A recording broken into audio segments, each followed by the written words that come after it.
하나님께서 오늘 우리에게 주시는 말씀은 누가복음 19장 45절에서 48절까지의 말씀입니다. 하나님의 말씀을 제가 받들어 읽겠습니다. 성전에 들어가사 장사하는 자들을 내쫓으시며 그들에게 이르시되 기록된 바 내 집은 기도하는 집이 되리라 하였거늘 너희는 강도의 소굴을 만들었도다 하시니라. 예수께서 날마다 성전에서 가르치시니 대제사장들과 서기관들과 백성의 지도자들이 그를 죽이려고 꾀하되 백성이 다 그에게 귀를 기울여 들으므로 어찌할 방도를 찾지 못하였더라. 아멘. 대강절 첫째 주일입니다. 이 땅에 평화의 왕으로 오시는 예수님을 우리가 소망과 기쁨으로 환영하는 계절입니다. 예수님께서 예루살렘에 오셨을 때에 많은 군중들이 예수님을 오실 왕과 메시아로 환영했습니다. 잠깐이지만 군중들도 또 예수님과 제자들도 큰 기쁨이 가득한 시간이었습니다. 이 사람들의 기쁨을 바리새인들이 시기해서 제자들을 책망했습니다. 책망하는 바리새인들의 모습을 보면서 주님께서 말씀하시기를 이 사람들이 침묵하면 돌들조차 소리 지르게 될 것이다, 이렇게 말씀하신 것은 지금 이 시간은 억제할 수 없는 기쁨의 시간이라고 말씀하신 겁니다. 하지만 곧 예루살렘 성을 바라보신 예수님께서는 기쁨이 변해서 슬픔이 바뀐 그런 순간을 주님께서 보여주셨습니다. 그것은 예루살렘과 백성들이 당하게 될 미래의 불행을 아시고 주님께서 크게 슬퍼하신 것이었습니다. 기쁨이 곧 슬픔으로 변하였을 뿐만 아니라 주님께서 예루살렘 성전을 바라보셨을 때에 슬픔은 곧 또 분노로 바뀌었습니다. 성전의 거룩한 모습은 존재하지 않고 거기에 수많은 장사하는 사람들로 가득 찬 시장 바닥이 된 성전을 보시면서 주님의 슬픔은 곧 분노로 또한 바뀌었습니다. 예루살렘과 그 성에 사는 사람들의 모습을 보면서 주님께서는 기뻐하시기도 하고 슬퍼하시기도 하고 사랑하시기도 하면서 또한 분노하셨습니다. 희노애락의 모든 감정들을 일시에 보여주신 예루살렘과 사람들의 모습이었습니다. 오늘 본문의 이야기를 통해서 예수님께서 예루살렘 성전을 보시며 왜 그토록 분노하셨는지 그 이유를 생각해 봅니다. 첫 번째는 주님께서 분노하신 이유는 이 성전이 바로 장사하는 집이 되어버렸기 때문이었습니다. 예수님께서 예루살렘 성에 들어가셨을 때 가장 먼저 하신 일은 예루살렘 성전을 찾는 일이었습니다. 왜냐하면 예수님께서는 하나님의 집 성전을 사모하신 분이었기 때문입니다. 우리가 누가복음 2장을 보면 예수님 12살 소년의 모습을 잠깐 볼 수가 있습니다. 예수님과 그 부모 요셉과 마리아가 유월절을 지키기 위해서 예루살렘 성전에 올라가셨다가 귀양을 하시는데 거기에 보면 그런 말씀이 있습니다. 예수님의 부모님들이 돌아가시는 그 길에서 소년 예수를 발견할 수 없게 되었습니다. 하루 종일 찾다가 예수님을 발견했는데 보니까 예루살렘 성전에서 율법 선생들과 질문하시고 대화하는 모습을 이 부모들이 발견하고 화를 내었습니다. 화를 내는 부모를 향하여 예수님이 말씀하시기를 어찌하여 나를 찾으셨나이까? 내가 내 아버지의 집에 있어야 될 줄을 알지 못하셨나이까? 이렇게 소년 예수가 대답했습니다. 하나님의 집을 사모하고 사랑하는 소년 예수의 모습이 거기에 있었습니다. 요한복음 2장을 보면 예수님께서 초기 유대 사역에서도 예루살렘 성전에 올라오셔서 장사치를 쫓아내신 모습이 있습니다. 말씀하시기를 내 아버지의 집을 장사하는 집을 만들지 말라, 그렇게 분노하신 예수님의 모습을 제자들이 지켜보면서 제자들이 시편 69편 9절의 말씀을 기억했습니다. 분노하시는 예수님의 모습을 통해서 주의 성전을 사모하는 열심이 나를 삼킨 바 될 것이다, 이 예언의 말씀이 주님에게서 이루어진 것을 알게 되었습니다.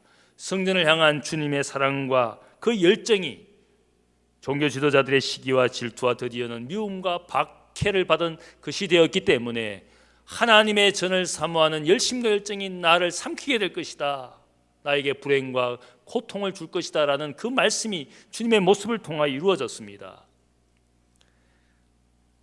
성전에 대한 지극한 사랑이 타락한 성전의 모습에 주님께서 분노하신 것이었습니다. 내년 2017년이 되면 1517년 마틴 루터가 면죄부를 팔면서 가톨릭 교회가 이 베드로 성당을 세우려던 그 시도와 행태에 대하여 반박하면서 비텐베르그 성당에 글을 붙인 것이 1517년이었습니다. 내년이 되면 500주년이 됩니다. 마틴 루터가 가톨릭 사제로서 이 교회를 비판하는 것은 그가 교회를 사랑하지 않아서 그런 일을 한 것이 아니었습니다. 오히려 그가 너무나 하나님의 교회를 사랑하였기 때문에, 하나님의 말씀을 너무 사랑하였기 때문에 말씀과 교회의 가치와 상관이 없는 이 가톨릭 교회의 모습에 그가 분노한 것이었습니다. 오직 믿음으로, 오직 성경으로, 오직 은혜로, 오직 하나님의 영광을 위하여라는 이 신앙의 가치가 흔들리게 되었을 때 그가 분노할 수밖에 없었습니다. 하나님의 교회를 너무 사랑하였기 때문에 그가 결국 가톨릭 교회에 대하여 반기를 들 수밖에 없었습니다. 오늘 이 성전에 분노하시는 주님의 모습은 그분이 너무 하나님의 집을 사랑하셨기 때문에 이러한 분노가 거룩한 분노로 일어날 수밖에 없었던 것이었습니다. 그 당시에 이 성전이 이 시장터가 된 이유가 있었습니다.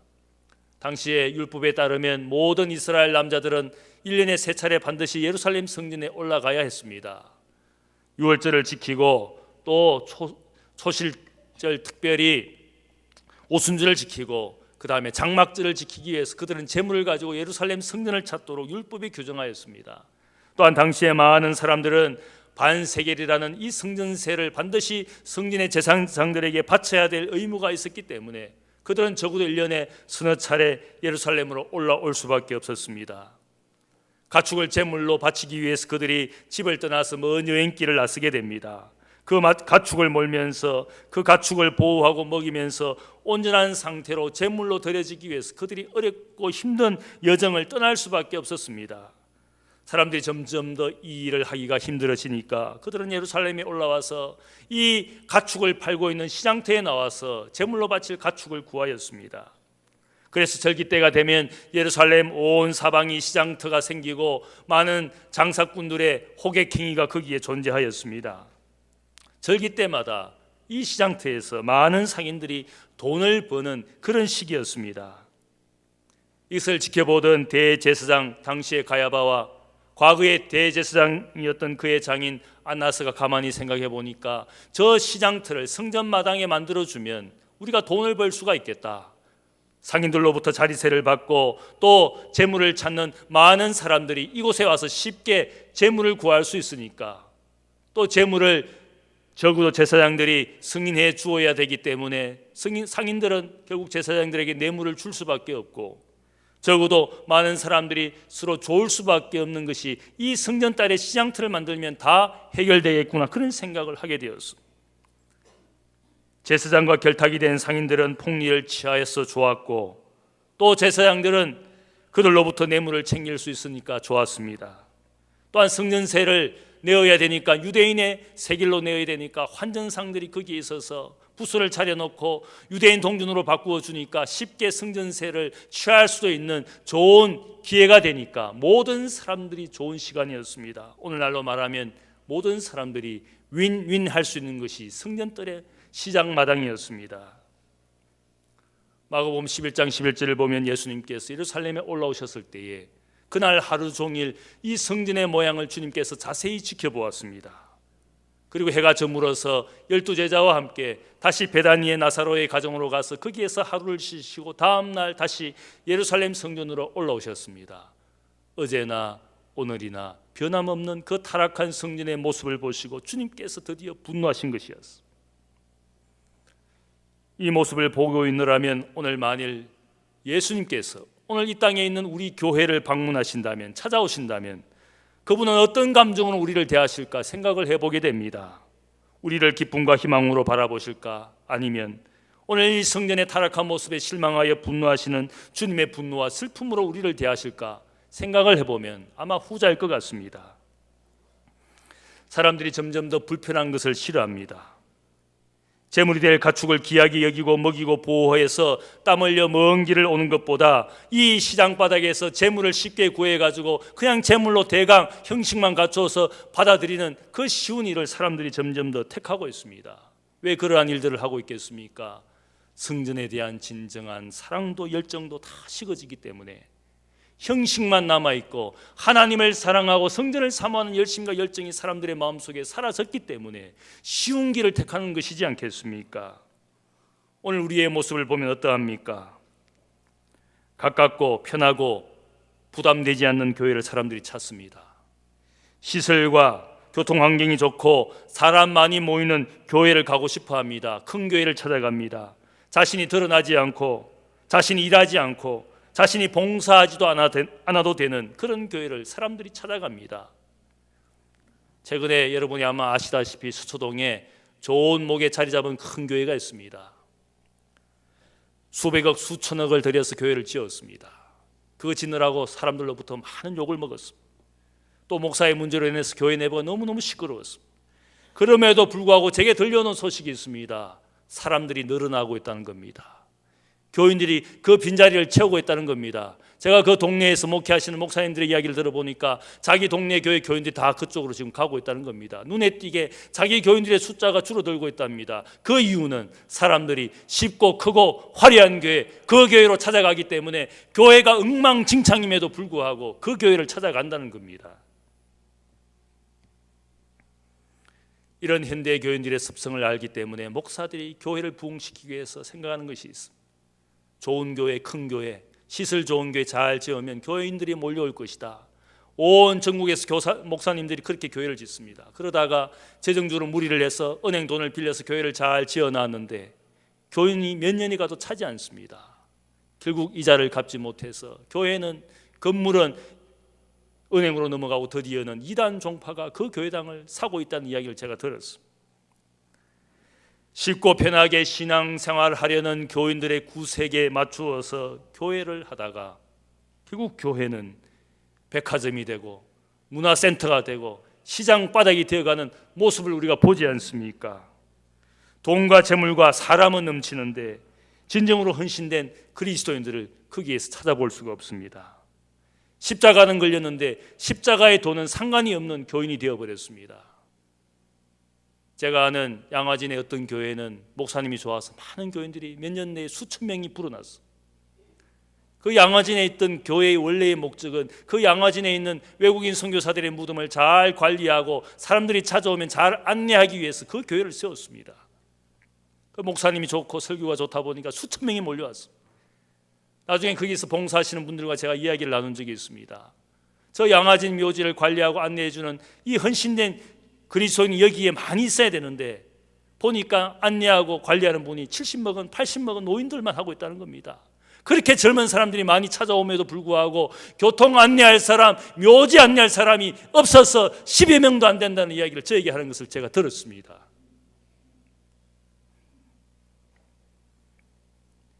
사람은 모이고 돈은 많지만 주님을 위하여, 교회를 위하여 헌신된 사람은 전혀 존재하지 않습니다. 큰 교회는 재벌처럼 동네 교회, 동네 가게를 위협하고 있지 않습니까? 버스까지 돌려가면서 온 사람들을 모으고 모으는 데만 온 에너지와 돈을 쓰고 있습니다. 제가 한 달에 한두 번 시골에 내려가서 시골교회 목사님들을 모아놓고 성경 세미나를 인도합니다. 그분과 이야기를 하다 보면 온갖 이야기를 다 듣습니다. 개척교회, 작은 교회의 어려움들을 저에게 이야기합니다. 한 사람 교인을 잘 훈련시켜서 일할 만한 일꾼을 만들어 놓으니까 어느 날 찾아와서 이야기합니다. 목사님, 이제 제가 교회를 떠나야 되겠습니다. 내 아이들이 자라났는데 목사님 죄송하지만 이 아이 때문에 교회 학교 시설이 좋고 교사와 학생이 많은 교회로 이제 가야 되겠습니다. 나만 열심히 봉사하면 좋겠지만 내 아이들 때문에 이 교회를 떠나서 큰 교회로 가야 되겠습니다. 그 소리를 듣는 목사님은 그를 말리지도 못하고 억장이 무너진다 그럽니다. 한없이 허탈하고 한없는 자괴감에 내가 이렇게 교회를 해야 되나 그런 생각을 가지고 저에게 고백하는 것을 들었습니다. 부와 건물과 인력을 가진 교회가 온갖 영향력을 행사하고 온 교회의 마당발이 되어서 한국교회에 그분들의 목소리만 있는 것처럼 성공한 교회, 성장시킨 목사들, 그들이 말하는 것을 듣는 오늘 개신교의 목소리가 그들의 목소리인 것처럼 이야기하는 것이 오늘 우리의 모습이지 않습니까? 세상의 시장 바닥에서 보이는 돈과 재물과 그 재미를 교회가 넘보고는 그 모든 것을 교회가 끌어안습니다. 그때부터 교회는 교회가 아니고 성전은 성전이 아니게 되었습니다. 시장터가 되고 극장이 되고 백화점 쇼핑센터가 되고 문화센터가 되어서 교인들은 더 이상 그리스도인이 아니라 온갖 물건을 고르는 소비자로 극장의 드라마를 보는 청중으로 바뀌어져 있지 않습니까? 교회를 물건 고르듯이 이곳저곳 기울이면서 교회에 대한 헌신은 없고 소비자가 되어서 온 교회를 떠돌고 있는 분들이 얼마나 많습니까? 더 이상 자신에게는 모교회가 존재하지 않습니다. 봉사하고 섬기고 헌신하는 교회는 존재하지 않습니다. 내가 고르고 택할 내 입맛에 맞는 교회만 찾아다니는 수많은 교인들이 오늘 한국교회에 이곳저곳 수많은 수평 이동으로 오늘 교회를 병들게 하고 교인들의 구색에 맞추기 위하여 교인들은 목사는 좋은 소리만 하고 있지 않습니까? 성전뜰이 시장터가 된 것을 보고 그 당시 사람들이 조롱했습니다. 더 이상 성전뜰이 아니라 대제사장 안나의 시장터다. 바자 오브 안나스, 그렇게 부르기 시작했어요. 예수님의 분노는 이유가 있습니다. 두 번째로 예수님의 분노는 더 이상 하나님의 집이 기도하는 집이 아니었기 때문입니다. 예루살렘 성전의 모습을 보시면서 예수님께서 구약 성경 이사야서 56장의 말씀을 인용합니다. 내 집은 만민이 기도하는 집이라 칭함을 받으리라고 하지 아니하였느냐. 너희는 강도의 소굴을 만들었도다. 선지자 이사야가 미래의 하나님의 구원, 그 하나님의 영광을 보면서 그가 노래했던 중요한 메시지가 있습니다. 이제는 이방인도 하나님과 연합되어서 하나님의 산을 찾고 하나님의 집에서 예배를 드리고 기도하는 날이 바로 하나님의 구원의 날이라고 그가 미래의 비전을 이야기했습니다. 성전의 이 가장 바깥들은 이방인들이 예배하고 기도할 수 있도록 배려된 이방인의 뜰이라고 불렀습니다. 그런데 대제사장 안나스와 가야바는 이 이방인의 뜰을 기도와 예배하는 장소로 사용하지 않고 그는 성전의 그 뜰을 장사치를 불러 모으는 시장바닥으로 만들었습니다. 왜 그랬겠습니까? 그 자리가 기도와 예배의 자리가 아니라 돈을 벌 수 있는 자리라고 생각을 했기 때문에. 거기에는 가축의 울음소리가 있고 환전하고 매매하는 동전 소리가 들리고 상인들의 호객 소리가 들리고 거기에는 어떤 기도도 예배도 불가능한 장소가 되어버렸습니다. 이방인들의 영혼을 전혀 생각하지 않는 대제사장의 탐욕의 자리였습니다. 예수님께서 하나님의 집 성전을 만민이 기도하는 집이라고 말씀하신 그 이유가 무엇이겠습니까? 성전이 존재하는 이유가 무엇이겠습니까? 하나님께 예배하고 기도하도록 그 장소를 마련해 준 겁니다. 바로 이 주님의 말씀은 성전은 하나님의 집은 만민이 기도하는 집이라고 말씀하신 그것은 우리의 모든 신앙생활의 중심이 기도이고 예배라는 사실을 우리에게 알려주고 있습니다. 기도와 예배라는 것이 단순한 어떤 하나의 행위를 말하는 것이 아니라 기도와 예배는 하나님과 교제하는 삶의 내용이 있어야 됩니다. 음악을 하고 노래를 하지만 거기에 우리가 하나의 행위가 아니라 그 음악에는 내 신앙과 삶이 담긴 고백과 하나님과의 교제가 있어야 되는 겁니다. 기도하지 않고 노래하는 것, 기도하지 않고 봉사하는 것 아무런 의미가 없어. 하나님 앞에 헛된 제사에 불과합니다. 내 삶에 하나님의 은혜와 도움을 구하는 기도가 있었는지, 내가 중보하며 이 땅과 민족을 위하여 기도해야 될 시간인지, 그것이 내 마음속에 절실히 느끼지 않는 우리의 예배와 우리의 행위라면 그 모든 것이 의미가 없어. 오늘 우리가 주일 오전 11시 여러분 교회당을 찾아왔어. 예배하는 마음이 여러분의 마음 깊은 곳에 존재하고 있습니까? 하나님과 이 하나님을 경배하며 예배하는 예배의 내용이 우리의 마음으로부터 일어나고 있습니까? 그런 아무런 생각 없이 마음 없이 기도하고 노래하고 예배 드리고 있다면 우리의 모든 것들이 하나님이 없는 마치 주님께서 분노하시는 시장 바닥에 모여 있는 사람들에 불과합니다. 현대 교회를 향한 예언자라고 불려졌던 고 에이든 윌슨 토저 목사님이 그의 책에서 우리에게 이렇게 이야기했습니다. 교회는 오랫동안 모든 종류의 세상적인 유흥, 월드리 엔터테인먼트 여기에 반대하여 왔다. 왜냐하면 그것은 시간을 허비하는 것이고 선한 양심에 반하는 도피처로 삼는 것이고 도덕적인 사회적인 책임으로부터 관심을 멀리하게 하는 것이기 때문에 우리가 세상의 유흥을 멀리하여 왔다.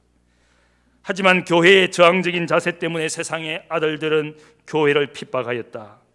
이제 교회는 교회를 향한 조롱의 스스로 굴복하고 유흥, 엔터테인먼트라는 큰 신을 결코 정복할 수 없는 것이라고 생각을 하고 거기에 교회가 동조하고 그 유흥의 힘을 빌어 쓰고자 하게 되었다.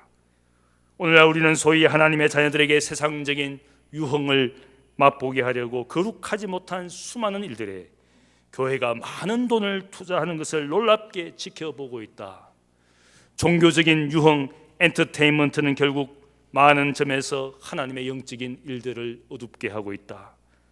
오늘날 많은 교회는 자신의 비행을 감추기 위하여 성경 구절을 인용하는 복음주의자들의 광고와 삼류 제작자들의 모조품을 과장하여 팔고 있는 방송국이 되어가고 있다. 토저 목사님의 메시지가 오늘 우리가 들어야 될 메시지이지 않겠습니까?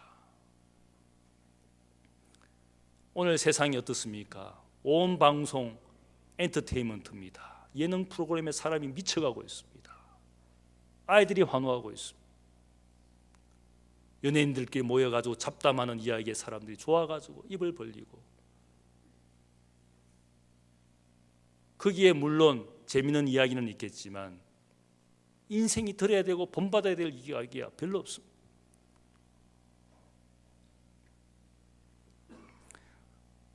토저 박사가 바라본 현대의 교회의 모습을 예수님께서 이미 타락한 성전의 모습에서 발견하고 오늘 우리에게 성전이 무엇인지를 가르쳐 주었습니다.